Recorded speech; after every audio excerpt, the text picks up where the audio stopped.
I'm a Dutch American, and today I'll be trying Filipino food.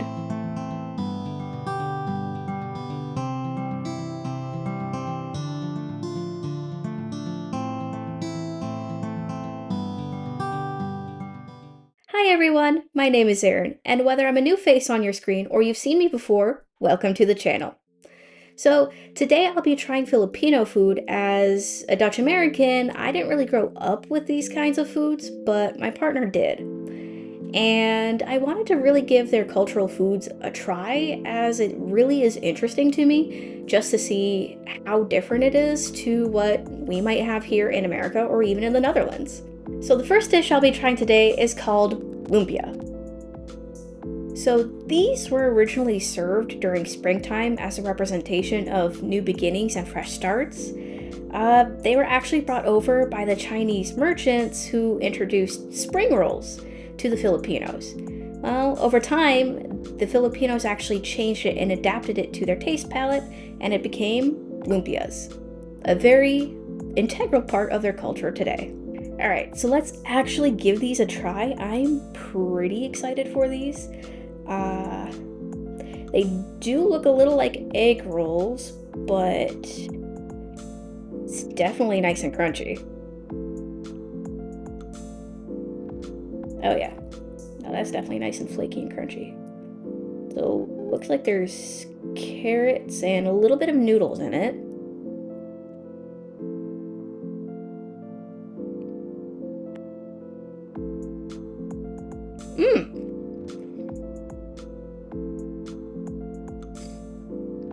No, actually that's very crispy. And even though I say it looks like an egg roll, it really does not taste like an egg roll anymore. It's honestly, in my opinion, better. Maybe just because I'm so used to eating egg rolls, or spring rolls, I should say. No, these are arguably better.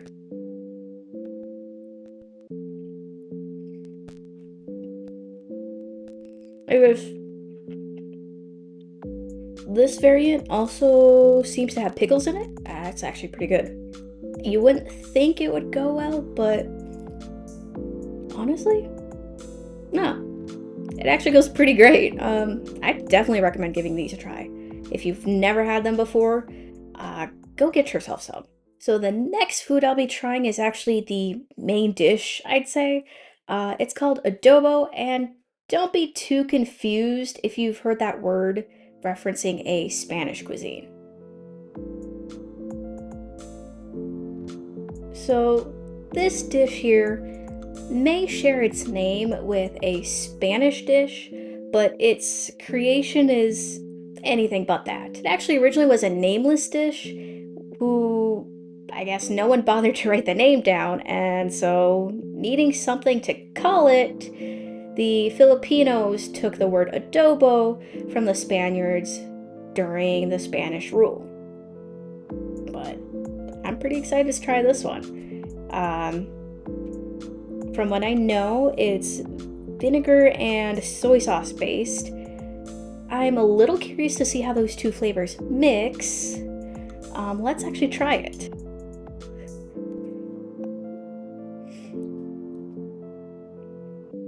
So I know in Filipino culture, it is normal to have a spoon and a fork, and you actually, instead of eating with a fork, you eat with the spoon and push the food onto your spoon with your fork. Which, I'm gonna give that a try, just to see, a little bit more of their culture. I honestly might be a better eating style than how Americans eat, I'll be honest. But yeah, let's actually give that a try.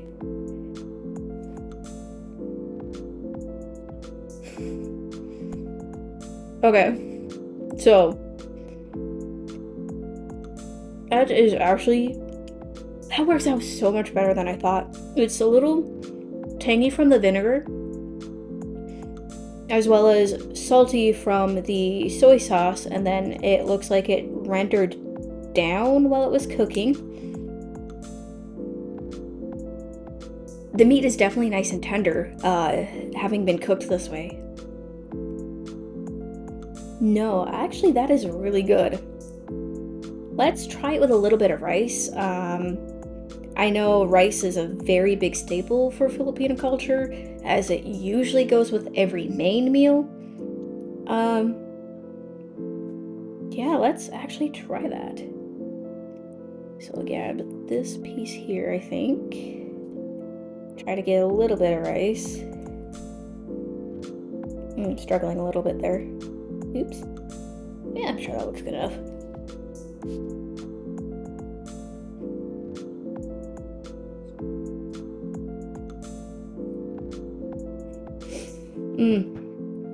No. This actually might be better than the lumpias. No, I say this is better than the lumpias. Even with the rice actually helps to bring down the saltiness.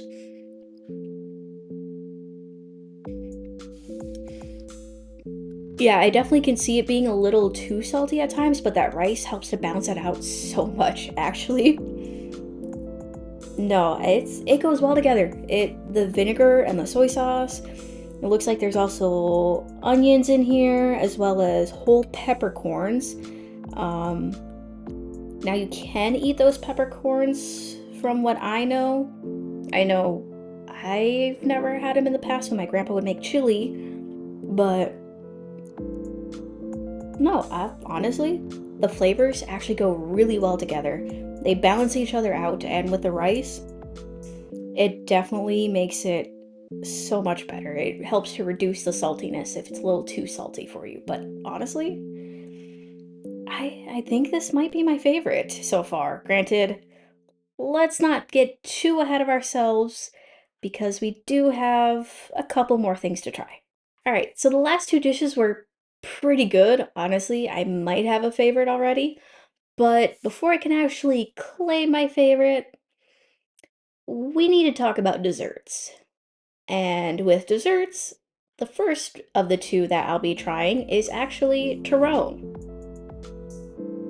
Alright, so while there isn't much known about the history of turon, it is believed that villages living near banana trees and harvesting the fruit would take leftover crop from the harvest and fry it up into tasty desserts.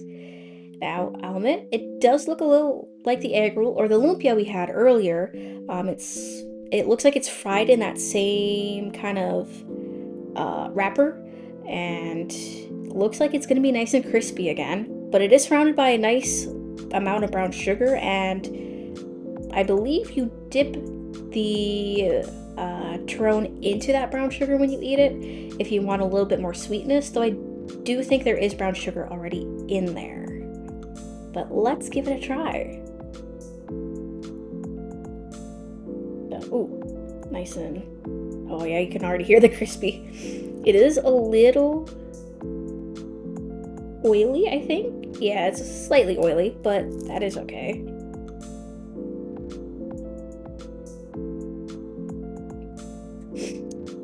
So, it looks like, upon first glance, you can kind of tell that there is a little bit of a syrupy inside from the brown sugar. Let's give that a try.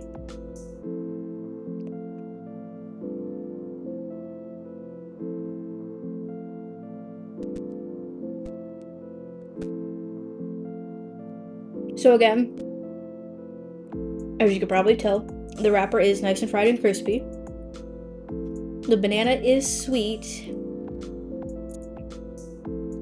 but that brown sugar, that syrupy brown sugar inside of it, definitely makes it sweeter. So if you don't have much of a sweet tooth, this might not be for you. Now let's try it with some brown sugar, see how that goes. I know I'm asking for a lot considering it's already decently sweet as is.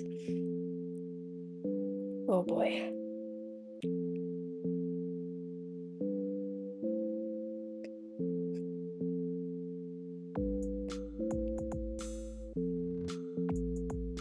So I'll be honest, I thought the brown sugar was gonna still be a little crunchy.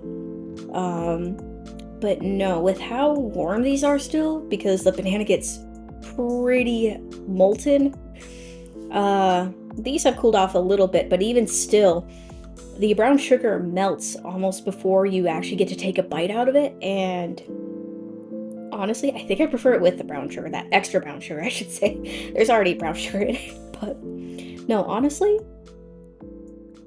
actually makes a pretty good pair. So the last dessert that I'll be trying today is actually something called hopia. So the origin of this actually traces back to the Chinese moon cakes. However, when it was first brought over into the Philippines, a lot of Filipinos actually didn't care much for it. They said it was too bland and flavorless, until eventually someone had the idea to put obi into it. Now, obi is sort of a purple yam, and it is a little bit sweet from what I've heard. I'm interested in trying that. No, after they did that, a lot of Filipinos loved it, and it's not even the only flavor. They also have mung bean and winter melon. So today we just have the obi flavor. Let us try that though. So first up, I have a cut piece here, and it does have a nice dark purple from the purple yam or the obi. And it does have a flaky pastry on the outside. Definitely interesting. Looks like it's been baked or fried. I'm not sure, but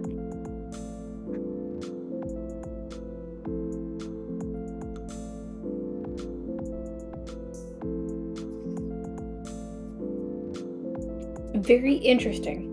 That flaky outer layer tastes similar to maybe not quite to pie crust, but like when you get that thin baked pie crust, that's kind of the similar texture on the outside here. And the potato, or the obi I should say, does have a little bit of sweetness to it, which surprises me actually. Well, maybe it doesn't. There are sweet potatoes. I just not a huge fan of sweet potatoes, so I sometimes forget they exist. But no, it is actually very nice. I think I do prefer the turon slightly more than these, but these are still a pretty close second. It is very nice, and it's not too sweet like the last one could be. So this might be more up your alley if you don't have quite of a sweet tooth.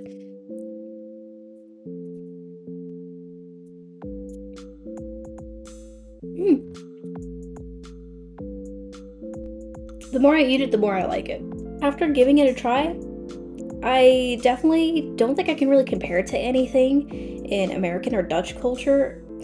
Honestly, the only way to describe the flavor is, if you already know what the flavor of obi is really hard to actually give it any sort of description. Alrighty guys, so that's everything I'm trying today. Honestly, my personal opinion, you can't go wrong with anything that you saw here today. I personally think that the adobo is still my favorite, just because it's nice and savory and that little tangy vinegary taste. I definitely still think that one is my top favorite, but all of the others come in as a close second. It's really hard to choose, guys. So I hope you enjoyed today's video about me trying Filipino food. If there are any other foods you'd want to see me try in the future, or if there's anything you want to learn more about the Philippine culture, let me know in the comments down below. If you liked today's video and you want to see more, please subscribe and hit that notification bell. You can also follow us on our socials for future updates. See you guys around. Until next time!